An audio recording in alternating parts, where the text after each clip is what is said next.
क्या होगा जब शहर में लोग मरने लगे और सीरियल किलर ने पुलिस की नाक में दम कर दिया हो। आज की कहानी एक ऐसी मर्डर मिस्ट्री पर होने वाली है जिसका नाम है आर्यन और ये आपको बेहद पसंद आएगी, इसलिए वीडियो को लाइक कर दीजिए। हम शुरू करते हैं आज की वीडियो। तो मूवी की शुरुआत में एक इंटरव्यू का सीन दिखाते हैं जहां नैना नाम की रिपोर्टर एक्टर कैलाश से कहती है कि हम इंटरव्यू शुरू कर रहे हैं, इसलिए सबसे पहले ये बताओ तुम्हारे ऊपर जो फ्रॉड का केस लगा है वो सच है या नहीं। इस पर कैलाश कहने लगता है कि ये सब मीडिया वाले मुझे बदनाम करने के लिए कर रहे हैं, मैंने कोई फ्रॉड नहीं किया। अब कैलाश ये सब कह ही रहा होता है, तभी अचानक ऑडियंस में से एक आदमी खड़ा होता है और कहता है कि तुम सबको बेवकूफ समझते हो, अरे तुम्हें तो ठीक से एक्टिंग भी नहीं आती। जिस पर कैलाश को गुस्सा आता है और वो वहाँ से जाने लगता है। तभी वो आदमी जो कैलाश की बेइज्जती कर रहा था वो गन निकालकर कैलाश के पैर पर शूट कर देता है। ये देखते ही यहाँ सारे लोग भागने लगते हैं, लेकिन तभी वे आदमी कहता है आप लोग शांत हो जाइए, कोई भी यहाँ से बाहर नहीं जा सकता क्योंकि मैंने सारे दरवाजे लॉक कर दिए हैं। तब नैना उस आदमी से पूछती है कि तुम कौन हो और ये सब क्यों कर रहे हो, अरे तुम्हें तो तुरंत डॉक्टर को बुलाना चाहिए, उस कैलाश के पैर से खून बह रहा है। तो वह आदमी कैलाश से कहता है कि तुम एक्टर हो इसलिए इतनी ओवर एक्टिंग कर रहे हो, ये लो रुमाल और इसे पैर पर बांध लो, कुछ नहीं होने वाला तुम्हें। फिर वह आगे कहता है कि यहाँ एक इंसान की मौत होगी और कोई भी उसे टाल नहीं सकता। वहीं हम देखते हैं कि इस घटना के बारे में पुलिस को पता चल गया है, इसलिए वो लोग तुरंत स्टूडियो के बाहर आ जाते हैं और कमिश्नर ने ये मामला संभालने के लिए इंस्पेक्टर कबीर को दे दिया था। फिर कुछ ऑफिसर यहाँ सिक्योरिटी वाले से पूछते हैं कि वह आदमी आपके स्टूडियो में गन लेकर कैसे चला गया, पर यहाँ सिक्योरिटी गार्ड को भी कुछ नहीं पता था। उसके बाद हम देखते हैं कि यहाँ शहर में कुछ लोग टीवी देख रहे थे और उस प्रोग्राम में उस आदमी की आवाज सुनकर एक लड़का बहुत ही घबरा जाता है। वह तुरंत अपना सामान पैक करके वहाँ से भागने लगता है, यानी इस लड़के का उस आदमी से कोई ना कोई कनेक्शन है। वहीं दूसरी तरफ एक आदमी कनन के आदमी को कॉल करके कहता है कि भाई जिस आदमी ने तुमसे दवाई ली थी वो पागल तो टीवी पर गन लेकर खड़ा है। तो कनन अपने आदमियों से कहता है कि दुकान बंद करो और यहाँ से अंडरग्राउंड हो जाओ, पता नहीं अब क्या होने वाला है।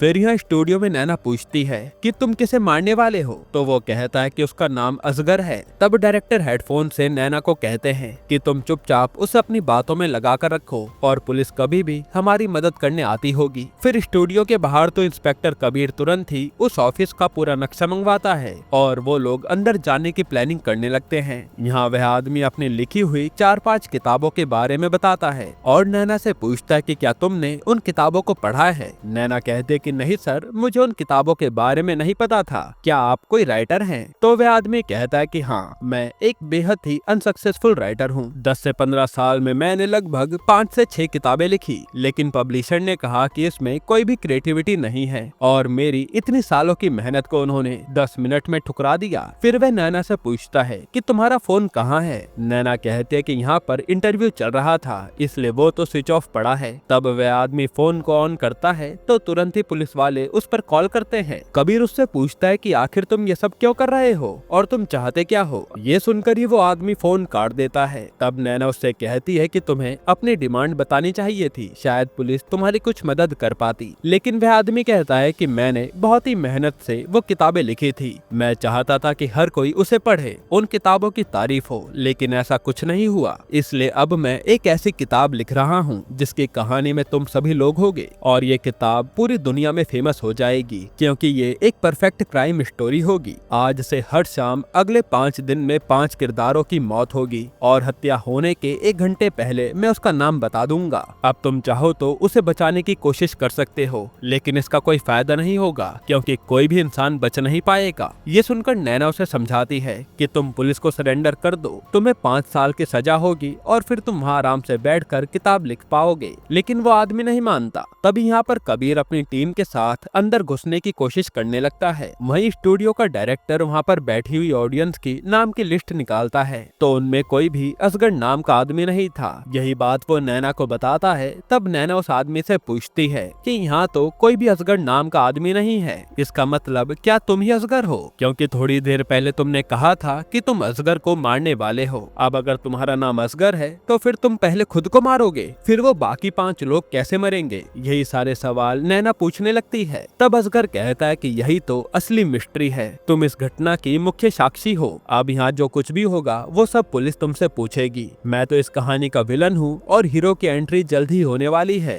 लेकिन वह भी कुछ कर नहीं पाएगा। ऐसा कहते ही आदमी खुद को गोली मार लेता है। तभी इतने में पुलिस दरवाजा तोड़कर अंदर आती है, लेकिन यहाँ तो असगर मर चुका था। फिर अगले सीन में हम देखते हैं कि कमिश्नर अपने ऑफिसर से बात कर रहा होता है। तब ऑफिसर बॉबी कहता है कि सर, ये आदमी असगर तो मर चुका है, तो क्या ये केस खत्म हो गया? पर पता नहीं आगे क्या होगा, हम कुछ कह नहीं सकते। जिस पर कमिश्नर कहता है कि ये केस डीसीपी नंबी को दे दो, उसे इन चीजों का काफी अनुभव है। फिर अगले सीन में हम नंबी को देखते हैं, वह कुछ लोगों को मार पीट रहा था क्योंकि ये लोग ड्रग्स की डीलिंग करते हैं। जिसके बाद नंबी वहाँ से सीधा फैमिली कोर्ट की तरफ आता है। दरअसल उसकी पत्नी अनीता उसे तलाक देना चाहती थी। अब कोर्ट के अंदर अनीता जज से कहती है कि मैम, शादी में सारे एफर्ट्स मैं ही डालती हूँ, ये आदमी अपनी नौकरी के चलते जरा भी मुझे टाइम नहीं देता, इसलिए मैं अब और नहीं सह सकती, मुझे तलाक चाहिए। फिर जज नंबी से कहती है कि रिश्ता चलाने के लिए दोनों तरफ से एफर्ट डालने पड़ते हैं, क्या सच में तुम दोनों तलाक चाहते हो?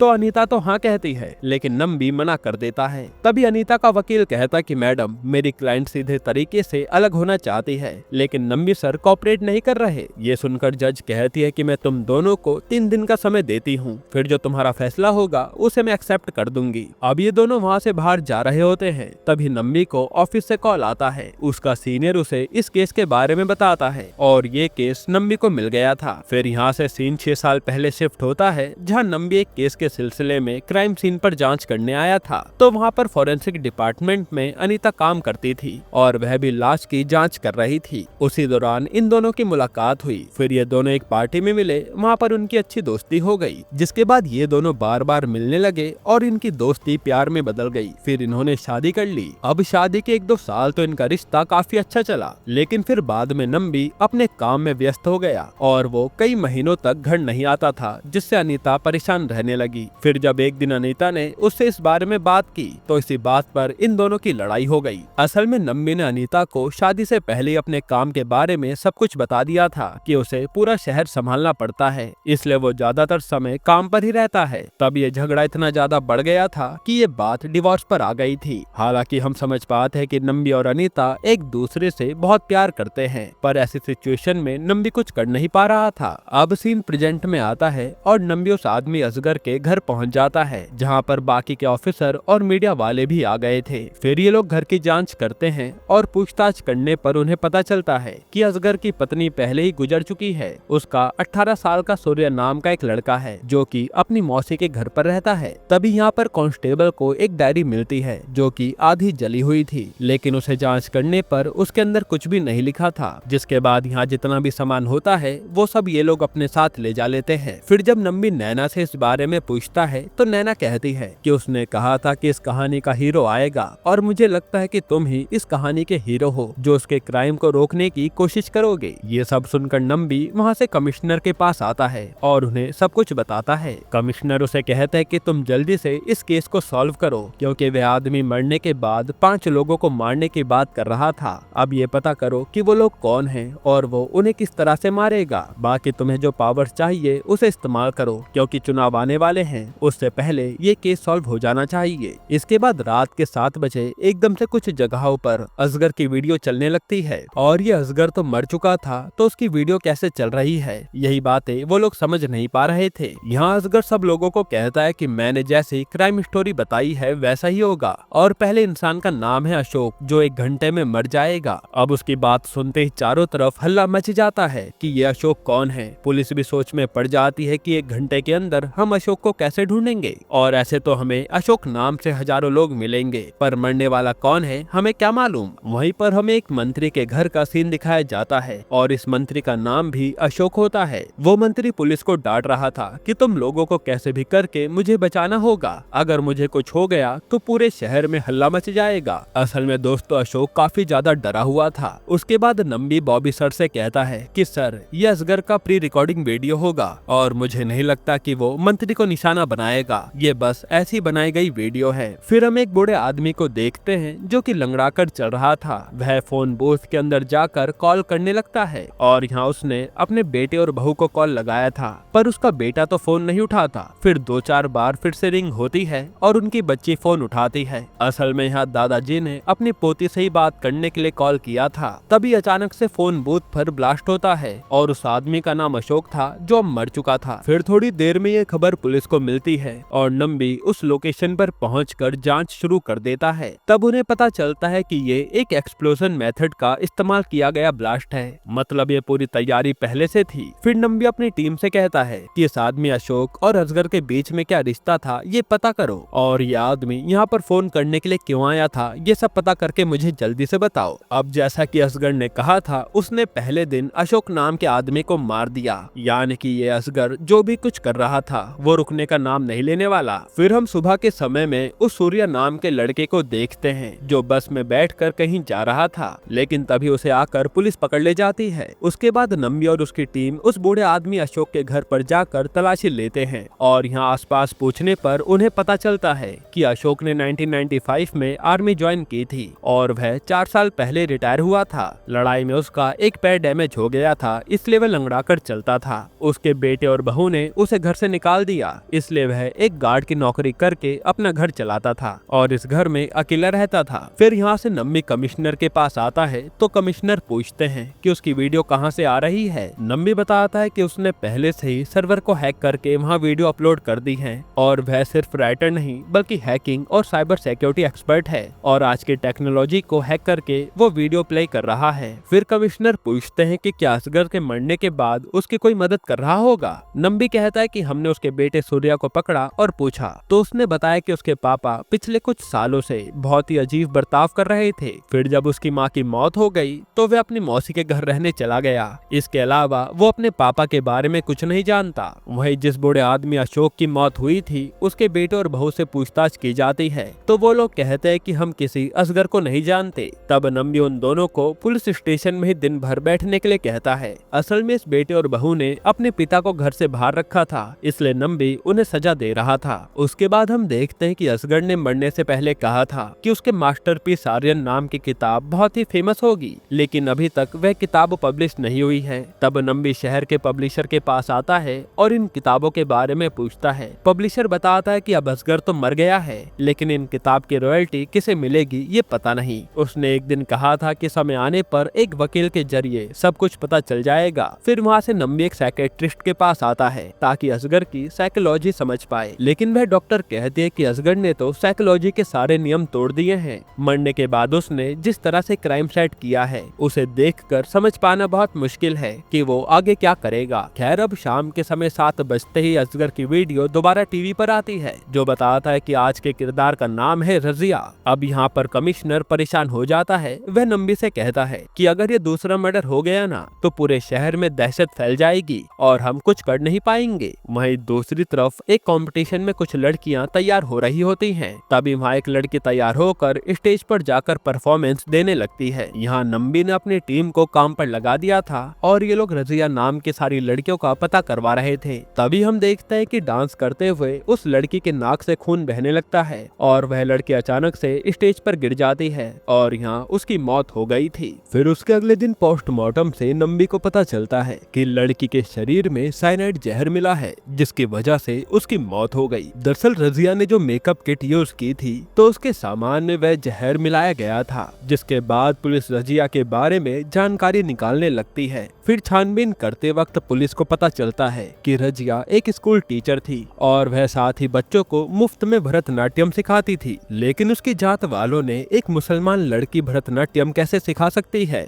ऐसा कहकर उसे अपने यहाँ से निकाल दिया। यहाँ तक कि उसका मुंह काला करके उसे भला बुरा भी कहा था, जिसके बाद रजिया जैसे तैसे अपना काम कर रही थी, लेकिन अब देखो उसकी मौत हो गई। फिर यहाँ नंबी अपनी टीम से कहता है कि जैसे ही हमें अगले मरने वाले का नाम पता चलेगा हमें उसे जल्द से जल्द ढूंढना होगा ताकि हम उसे बचा पाएं। इसलिए वो अपनी टीम को इसी तैयारी में लगा देता है। तभी एक ऑफिसर नंबी को कॉल करके कहता है कि सर हमने कनन के बारे में पता लगा लिया है, वह समुद्र के पास है। ये सुनते ही नंबी तुरंत उस इलाके में जाता है। यहाँ कनन उसे देखकर भागने लगता है, लेकिन नंबी पहले तो कनन के लोगों को मारता है। फिर वह कनन को मारने पीटने के बाद सब पूछता है तो कनन कहता है कि जी हाँ सर, उस आदमी असगर ने मुझसे साइनाइड खरीदा था। साइनाइड किसी किसी को भी ऐसे नहीं मिलता, पर जब उसने मुझे पैसों का लालच दिया तो मैंने उसे वो जहर दे दिया। यानी इसी जहर की बात से कनन अंडरग्राउंड हो गया था। उसके बाद हम देखते हैं कि 5 बज जाते हैं और किसी सिस्टम से सब लोगों के फोन पर एक वीडियो आती है और वो वीडियो थी असगर की, जिसमें वो बताता है कि उसका अगला टारगेट है युवराज। ये सुनकर नंबी और उसकी टीम तुरंत ही अपने सिस्टम में युवराज को ढूंढने लगती है। फिर पुलिस को जितने भी युवराज नाम के लोग मिलते हैं वह उन्हें पकड़कर सेफ रखने की कोशिश करते हैं,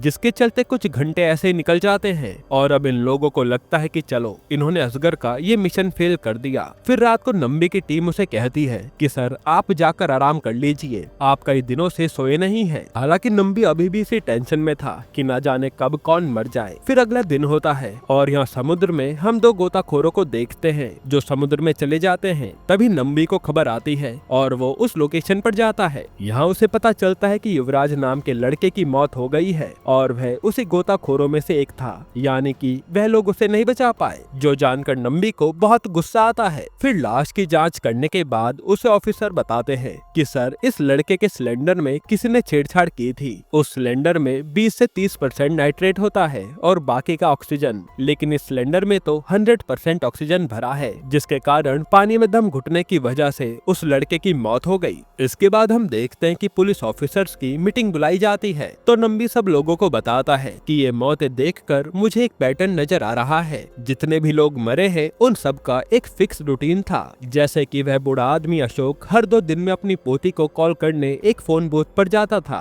वहीं रजिया डांस प्रोग्राम करती थी और अपना मेकअप भी खुद करती थी। वहीं युवराज अपनी डाइविंग किट यूज करता था। इसके बारे में असगर को पहले से पता था। इन 5 लोगों को ढूंढकर उसने उनके ऊपर अच्छी तरीके से जांच की होगी और फिर उसने किसी तरीके से उन्हें मारने का प्लान बनाया। आगे वो बताता है कि उसकी मास्टरपीस किताब का नाम है आर्यन और आर्यन शब्द में जितने भी अक्षर आते हैं इन सब के नाम उसी अक्षर से शुरू होते हैं, तो उसने उन्हीं लोगों को मारा है। अब अगला अक्षर है ए। यहाँ पर नंबी को अपनी पत्नी अनीता की याद आती है क्योंकि उसका नाम भी ए से ही शुरू होता है। वह घबराकर तुरंत अनीता के पास आता है। फिर नंबी यहाँ अपनी पत्नी से जो कुछ भी हुआ उन सब की माफी मांगता है और अनीता भी उसे माफ कर देती है, लेकिन अब वो डिवोर्स से पीछे नहीं हटने वाली थी। अनीता उसे कहती है कि मैं 2 दिन बाद यहाँ से विदेश जाने वाली हूँ और फिर मैं वहीं पर रहूंगी। फिर इन दोनों के बीच में थोड़ी बातचीत होती है और नंबी वहाँ से निकल जाता है। फिर हम मुकुंदन नाम के वकील को देखते हैं। अचानक ही उसे अपने ऑफिस में असगर की वसीयत की फाइल मिलती है तो वह उसे तुरंत नंबी को बुलाकर पढ़ने लगता है। उसमें लिखा था कि असगर का पैसा, प्रॉपर्टी और किताब को बेचने से मिलने वाले पैसे को वह अलग अलग एनजीओ के नाम कर दे, जिसमें 7 एनजीओ के नाम की लिस्ट शामिल थी। यहाँ नंबी को शक हो जाता है कि कहीं अगला निशाना इन एनजीओ में से कोई तो नहीं, इसलिए वह तुरंत ही उन सभी एनजीओ के लोगों की लिस्ट निकालता है और उनमें से ए नाम के सभी लोगों को अलग करता है। फिर 5 बजते हैं और तभी यहाँ पर असगर का वीडियो सामने आता है तो वह अगले किरदार का नाम बताता है आशा। अब ये लोग तुरंत ही अपने सिस्टम का इस्तेमाल करते हुए आशा नाम की 4 लेडीज का पता लगाते हैं तो उनमें से एक आशा नाम की विधवा लेडी थी। वह हॉस्पिटल में 20 साल से नर्सिंग का काम कर रही थी। वहीं पर उसका पति भी वार्ड बॉय का काम करता था, लेकिन हाल ही में 4 साल पहले ही उसकी मौत हो गई क्योंकि उसके पति को कोई गंभीर बीमारी थी। खैर अब जैसे नंबी उस आशा का पता लगाता है तो तुरंत वह लोग वहीं जाने लगते हैं। वहीं यहाँ पर आशा के पति की आज बरसी थी तो वह अपने घर से मोमबत्ती लेकर चर्च के पास जाने लगती है। यहाँ कुछ ही देर में नंबी उसके घर जाता है तो पता चलता है कि यहाँ तो ताला लगा है। फिर पड़ोसियों से पूछने पर मालूम पड़ता है कि आशा तो चर्च गई है, इसलिए वो लोग तुरंत चर्च जाते हैं। वहीं आशा मोमबत्ती जलाकर अपने पति को याद कर रही थी। फिर नंबी आशा को बताता है कि तुम्हारी जान खतरे में है, इसलिए तुम हमारे साथ चलो। इस तरह से वह आशा को गाड़ी में बैठाता है और खुद अपनी बाइक की तरफ जाने लगता है, लेकिन तभी नंबी देखता है कि उसके हाथ पर तो खून लगा है। तब वो दौड़कर तुरंत गाड़ी के पास जाता है, पर ये क्या, यहाँ तो आशा पहले से मर चुकी थी। फिर जांच के बाद पता चलता है कि उसने अपने पति की कब्र पर जो 2 मोमबत्तियां जलाई थी उसमें से जहरीली गैस निकली जो उसके शरीर में गई और उसकी मौत हो गई। अब इन सारी घटनाओं से नंबी बहुत ज्यादा परेशान हो गया था। वह नैना के पास आकर कहता है कि वह अजगर आखिरकार मासूम लोगों को मार क्यों रहा है, मुझे कुछ भी समझ नहीं आ रहा। तब नैना कह दे कि नंबी सर तुम हार नहीं सकते क्योंकि 5वां इंसान बचा है और तुम्हें किसी भी हाल में उसे बचाना होगा। तब नंबी फिर से जांच में लग जाता है। उसके बाद हम देखते हैं कि एक सफाई कर्मचारी लेडी को गार्डन में एक मोबाइल मिलता है। तब वह तुरंत उसे पुलिस को दे देती है। उस मोबाइल की जांच करने पर उन्हें असगर का मैसेज मिलता है। वह कहता है कि जिंदगी में कुछ घटनाएं घटनाएं ऐसी होती है जिसे पचाना बहुत मुश्किल होता है। मेरी कहानी के आखिरी किरदार का नाम है एन फॉर क्या है मैं आपको बताऊं नंबी सर। ये सुनकर तो सभी लोग चौंक जाते हैं कि कहीं आखिरी नाम नंबी सर का तो नहीं। तब नंबी कहता है कि नहीं, मेरा नाम नहीं हो सकता, तुम लोग घबराओ मत। लेकिन बाकी के ऑफिसर कहते हैं कि सर हम रिस्क नहीं ले सकते, इसलिए आपको सेफ तरीके से रहना होगा। तो नंबी भी उनकी बात मान लेता है और वह अपना सारा सामान जमा कर देता है। फिर वह अपनी टीम को आगे क्या करना है सब बताता है। इसी दौरान नंबी को याद आता है कि एन से तो नैना का नाम भी आता है, तो वह तुरंत ही अपनी टीम से कहता है कि जाकर नैना को सेफ रखो। फिर यहाँ ऑफिस में नंबी दोबारा से असगर की वो वीडियो देखने लगता है। तब बड़े ही गौर से देखने पर उसे टेबल पर एक नोटबुक दिखती है और वही नोटबुक उसे जली हुई हालत में उसके घर पर मिली थी। इसलिए वह तुरंत ही उस सामान में से उस नोटबुक को बाहर निकालता है, लेकिन उस पर कुछ भी नहीं लिखा था। तभी उसे ख्याल आता है और वह अक्सर जलाकर कागज के पीछे रखता है। तब तुरंत ही असगर का सारा प्लान उसमें दिखने लगता है। उस नोटबुक पर उसने सब कुछ लिखा था कि वह उन लोगों को किस तरह से मारेगा। उसके बाद नंबी तुरंत ही गाड़ी लेकर असगर के घर जाता है और रास्ते में उसने अपनी टीम को भी वहां आने को कहा था। अब उस नोटबुक में लिखे हुए प्लान के हिसाब से घर के अंदर घुसने पर उसे एक जगह पर खुफिया कमरा मिलता है। उसके अंदर जाने पर हम देखते हैं कि असगर ने जमीन खोदकर अंडरग्राउंड एक जगह बनाई थी और वह वहीं से सब कुछ ऑपरेट कर रहा था। फिर यहाँ पर अचानक ही नंबी जाल में फंस जाता है और उस कांच के बॉक्स में पानी भरने लगता है। तभी नंबी को याद आता है कि उसकी जेब में एक नोकीली चीज है, तो उसकी मदद से नंबी कांच को तोड़ता है और इतने में उसकी टीम भी आ जाती है। फिर नंबी उन लोगों को बताता है कि उसका अगला निशाना यही कहीं होगा, वह एन नाम से एक व्यक्ति है।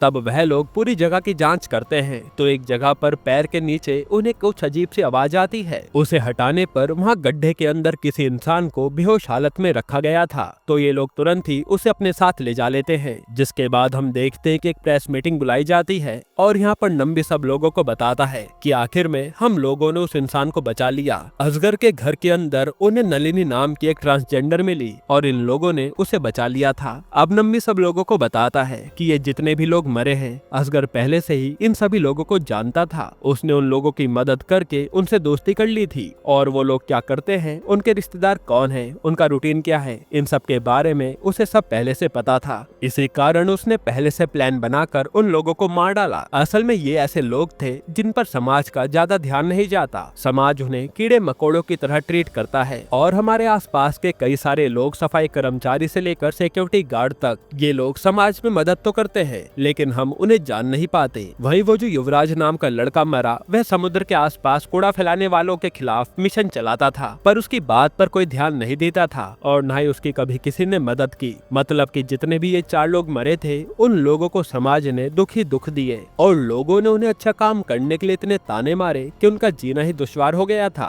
उनका ऐसे जीने में कोई फायदा नहीं था और असगर तो पहले से ही साइको था, तो उसने इन लोगों को निशाना बनाकर अपने मिशन के लिए यूज किया और मीडिया के सामने जाकर बताया कि मैं क्राइम करने वाला हूँ। उसने ऐसा इसलिए किया ताकि दुनिया का ध्यान इन लोगों के ऊपर जाए, ताकि ऐसे लोग जो समस्याएं झेल रहे हैं उसके बारे में लोगों को पता चले। फिर मीडिया नंबी से पूछती है कि क्या असगर ने जो किया वो सही किया, तो नंबी कहता है कि उसका लोगों की मदद करने का इरादा तो सही था लेकिन उसने पूरी साइको वाली हरकत की है, जिसके बाद ये केस बंद कर दिया जाता है। फिर हम देखते हैं कि अचानक ही असगर की आर्यन नाम की किताब पब्लिश हो जाती है, तो उसकी एक कॉपी पढ़ने के बाद डीसीपी नंबी के तो होश उड़ जाते हैं, क्योंकि उसकी किताब में एन का मतलब नंबी ही लिखा था, यानी अगला टारगेट नंबी था जो बच गया। यहीं पर यह मूवी खत्म होती है। दोस्तों, आपको इसके अलावा कौन सी मूवी का एक्सप्लेनेशन चाहिए हमें कमेंट में बताइएगा, और अगर आपको हाल ही में ये कमाल की मूवी देखनी है तो आप ये वीडियो देख लीजिए।